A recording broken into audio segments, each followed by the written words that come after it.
어떤 선지식께서 연불수행을 하는데 세 가지 솥을 걸려면 솥다리가 세 개 있어야 되잖아요. 근데 세 가지를 이렇게 말씀하시는데 그 말은 참 좋다고 저는 생각합니다. 그 중에 하나는 신심이고, 두 번째는 분심이고, 세 번째는 의심이라고 합니다. 솥다리 세 개를 딱 참선에 필요한 것 세 가지를 딱 잘라서 말하자면 그렇다는 것인데, 첫째, 신심은 어떤 것입니까? 믿는 마음이잖아요. 믿는 마음에는 감사한 마음이 포함되어야 된다고 저는 생각한다 그랬죠. 늘 감성을 키우고. 이 수행자는요, 감성이 아주 풍부한 사람이라야 됩니다. 아주 남이 슬퍼지는 걸 보면 나도 같이 울 수 있고, 자비심이 많은 사람은 그럴 거 아니겠습니까? 남이 기뻐하는 모습을 보면 나는 10배 이상 더 기뻐져, 마음이. 또 내가 기뻐하는 마음을 가지고 그쪽에 갔는데 기쁜 마음이 쫙 전염이 되는 것처럼 이런 사람이 있어야 된다는 거죠. 신심은 그런 것까지 포함하는 것입니다. 정말 부처님을 믿는 것. 부처님이 얼마나 감사합니까? 부처님께서 인간은 도저히 갈 수 없다는 그런 생각을 넘어서서 아란과 얻은 사람들이 스승이었잖아요. 여섯 분인가 뭐 스승이 계셨다고 말씀하셨는데 그 대단한 경지 위에도 더 있는 것 같다는 느낌을 받으신 거예요, 부처님께서. 그래서 그 이상을 더 공부해서 진정한 깨달음, 아주 부처급 가장 높은 인간이라면 할 수 있는 그 최상의 것을 얻으신 분이 되셨잖아요. 그러니까 그 분께서 중생들의 상황을 잘 살펴보시고 누구나 다 할 수 있게끔 만들기 위해서, 누구나 다 최소한도 극락이라는 곳을 가서 거기서 차례차례 밟아가지고 결국 성불의 길까지 갈 수 있도록 하는 교두보를 마련해 두셨다는 것입니다. 그러니까 얼마나 감사합니까? 이런 게 바로 신심인 것입니다. 뭐 그런 신심을 위해서 경전도 늘 보고 선지식들의 말씀도 많이 듣는 것이죠, 우리가. 두 번째는 의심입니다. 의심은 나는 누구인가, 나의 자성불이란 과연 무엇인가, 연불을 하면 어떻게 되는가, 이런 중에서도 자기 점검이 그 안에 들어 있습니다. 내가 지금 공부가 잘 되고 있는가, 이걸 제대로 점검받아야 하는 것이 가장 중요한 것입니다. 그래서 옛날에 깨달은 스승의 밑에서 참선하시던 분들이 또 그분도 깨닫기가 아주 쉬워요. 깨달은 스승이 없이 계속 혼자 참선하다가 깨달은 사람은 거의 없습니다. 이렇게 역사적으로 이렇게 따져보면 그래요. 왜 그러냐? 이렇게 그 상황에 맞게 이걸 촉발시킬 수 있는 능력이 있어야 되거든요. 깨달은 스승은 내가 대신 참선을 해줄 수는 없다 하더라도 요럴 때 요 생각을 딱 해봐라. 그러면 딱 깨달을 거 뭐 이런 마음이 있잖아요. 그러니까 그런 걸 꼭 집어줄 수 있기 때문에 그런 것이잖아요. 그래서 의심이라는 건 뭐냐? 내가 지금 공부가 잘 되고 있는가? 내가 스승을 따라서 스승이 하란 대로 계속 하고 있는데 어느 날 그렇게만 되면 무조건 되는 줄 알았죠.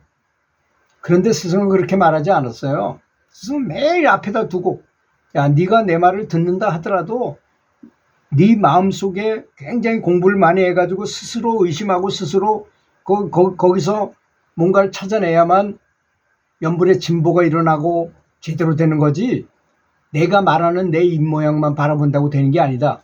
나는 달을 가르친다.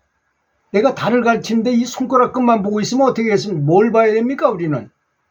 저 달을 봐야지. 스승의 손가락 끝만 보면 안 된다는 걸 스승께서는 수도 없이 얘기했는데도 불구하고 그 말은 듣기가 싫은 거예요. 그냥 편해. 스승의 말, 법문만 듣고 그대로만 잘 이해하기만 하면 난 좋아지려니 이렇게 생각을 한다는 거죠. 그래서 의심에는 자기 점검이 들어있다는 것. 내가 정말 잘하고 있는가? 자기 점검표가 필요합니다. 자기 점검표. 내가 과연 행실은 내가 생각은 과연 얼마나 성스럽고 선한 마음을 항상 갖고 있는가? 그 다음에 내가 말하는 것은 얼마나 온화하고, 뭐 갑자기 누가 뭐 어떤 불길한 일이 있어도 욕설이 튀어나오지 않는가? 쓸데없이 소리를 지르지 않는가? 뭐 이런 것들. 그 다음에 행실은 내가 정말 내가 힘들어도 화내지 않고 다른 사람들의 도움을 주고 있는가? 그죠? 그 다음에 내가 얼마나 채식을 하고 내가 얼마나 불살생을 잘 실천하고 있는가? 개미 한 마리도 죽이지 않으려고 정말 노력하고 있는가? 또 아주 어려운 환경에 있는 작은 동물이나 뭐 곤충이나 이런 걸 보면 내가 살려주려고 노력했는가? 뭐 이런 거겠죠. 그죠? 이런 걸 스스로 잘 점검해 보면, 이렇게 한 10가지 만들어서 이렇게 점검해 보면 다 알 수 있어요. 내가 어느 것이 부족하구나, 어느 것이 잘 되고 있구나 하는 거를 다 알게 됩니다. 선천적으로 어떤 사람은 자비심이 더 많은 사람도 있어요. 또 자비심이 적은 사람도 있어요. 저는 자비심이 좀 적은 것 같아가지고 자비심을 키우려고 굉장히 노력을 했어요, 사실. 그랬더니 자비심이 보통 사람 정도는 됐다 이런 생각이 들게 되더라고요. 지금은 좀 많이 자란 것 같은 생각이 들어요. 생각하는 거 봐도 뭐 이렇게 화를 많이 낸다거나 또 어떤 사물을 봐도 뭐 그렇게 마음이 흔들리지 않고, 그러니까 그 다음에 이제 마지막으로 분발심을 말하는 거죠. 얼마나 내가 사는 날짜가 얼마 안 남았다고 생각하고 급박하게 생각하고 정말 열심히 해야 되겠다고 생각하는가. 이 분발심이 있지 않으면 안 되잖아요. 근데 분발심하고 치구심하고 속도심은 다른 겁니다. 내가 열심히 해야 되겠다고 마음먹는 거하고 실제로 연부를 할 때 빨리 성불 해야 되겠다고 연부를 나무아미탑을 막 욕심을 가지고 하는 거하고는 달라요. 그냥 해야 되겠다는 강한 생각을 밑에 깔고 있는 걸 말하는 것입니다. 여기서 말하는 분발심이라는 것은 다시 한번 말씀드리자면 신심, 크게 믿는 마음. 두 번째는 의심, 자기 점검도 여기 들어간다는 것이고, 세 번째는 분심, 분발심을 가져야 된다는 걸 말하는 것이고, 분발심을 크게 일으키기만 하면, 뭐 제가 책을 한 권 쓰고, 제가 저기 뒤에 있는 칭기스칸 학습법이라는 책을 쓰고서 전국에 공부 잘한다는 아이들 엄마들하고 57명하고 같이 엄마들하고 통화를 해봤어요. 전화로 인터뷰를 해봤더니 공부 못하는 애들의 어머니들은 어떻게 하느냐면 자기도 공부 못했으면서 강제로 공부하라 막 그런답니다. 그런데 공부 잘하게 한 어머니들은 어떻게 했느냐, 애를 살살 꼬셔. 야, 공부를 많이 잘하면 말이야, 저 사람처럼 저렇게. 그 남궁원 씨가 아들 홍정욱 씨를 하버드 대학 유학생으로 보낸 다음에 TV에 나와서 많이 얘기했잖아요. 자기가 영화 배우니까 아들을 데리고 다니면서 저 질통 짊어지고 저 2층에 올라가고 막 저렇게 힘든 사람은 당신은 어떻게다가 그 일을 하게 됐습니까? 했더니 공부하기 싫어 다 때려치고요, 가출해가지고 나가다가 뭐 할 일 없으니 이거 하고 있습니다 하고 얘기해 주니까 아들이 듣고 앞에서 현장을 봤잖아요. 공부 못하면 저렇게 되는구나. 또 대기업에서 아주 높은 지위에 앉아가지고 탁 에어컨 바람 속에서 아주 멋지게 근무하는 사람, 당신은 어떻게 그렇게 됐습니까? 공부를 열심히 해가지고 제가 서울대학 나오고요, 서울대학 무슨 과를 나와서 뭐 입사 시험에 좋은 성적으로 됐다니까 이렇게 들었습니다, 이런 얘기를 듣는 거야. 그런 걸 아주 오랫동안 많이 가는 데마다 들고 다니면서 그런 걸 교육을 시켰다는 거죠. 아니겠습니까? 그랬더니 정말 공부를 왜 해야 되는지를 아는 거가 더 중요한 거죠. 우리 지금 연불도 마찬가지입니다. 연불을 왜 해야 되는지를 아마 정토마을의 능행 스님한테 거기 가서 그 봉사활동을 하면서 호스피스 활동을 해보면요, 왜 연불을 해야 되는지가 뼈저리게 느껴질 거라고 저는 생각해요.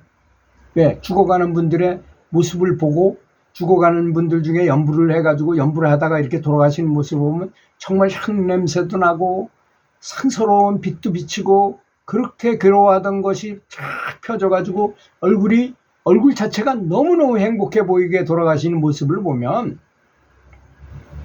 연불을 아니할 수가 없겠다는 생각이 저절로 든다는 것이요. 현장에서 보면 그런 현상이 일어난다는 것입니다. 자, 그럼 연불하게 되는 공덕은 어떤 공덕이 있을까요?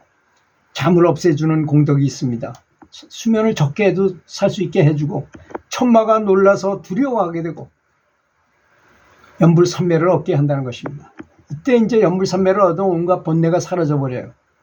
마음이 움직이지 않기 때문에 번뇌가 생기지 않는다는 것입니다. 연불 소리가 온 사방에 두루 울리는 공덕이 있어서, 연불은 묘한 음악이면 연불 소리는 자신의 신체의 수많은 신경세포와 전신세포들을 진동시키고 공간을 진동시켜서 기호를 원활하게 하고 다른 사람에게도 음파로 전달돼서 큰 감동을 주고 마음을 가라앉게 해주기까지 한다는 거예요. 주변에 있는 사람들한테까지. 네 번째, 연불은 불을 끄고 화를 가라앉히고 과거의 나쁜 기억 응어리를 삭제하는 이 소염제 역할을 한다는 거죠. 악한 악성 파일을 삭제하는 비밀 병기와 같은 것입니다.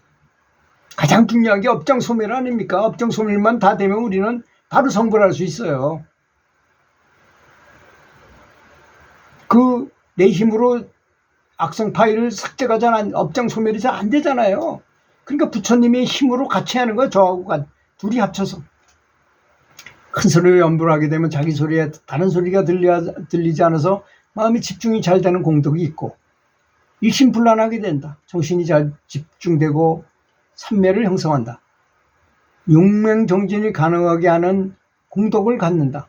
일념으로 연불을 꾸준히 매일 반복하게 되면 심심이 굳어져 가지고 용맹정진할 수 있는 용기가 생긴다는 것입니다.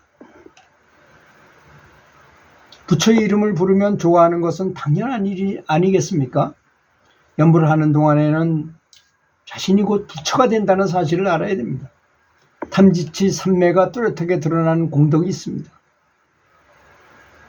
욕심이 잠을 자면 베풀고 싶은 마음이 생기고 화냄이 잠을 자게 되면 자비심이 생기고 어리석음이 잠자면 선정과 지혜가 생기기 마련입니다.